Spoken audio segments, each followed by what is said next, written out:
Danas ćemo vam pokazati kako napraviti lažno pivo.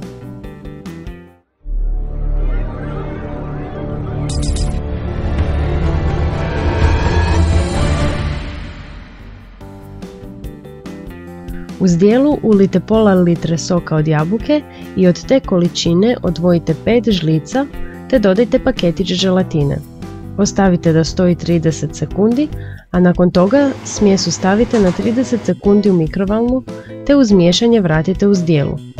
Zatim je stavite u posudu s ledenom vodom i nastavite miješati dok se ne ohladi. Nakon toga jako miješajte kako bi se stvorila pjena. Kada ste dobili pjenu, stavite smjesu u kriglu te u frižider na sat vremena. Sada vam samo ostaje da pivo podvalite pivoljupcima.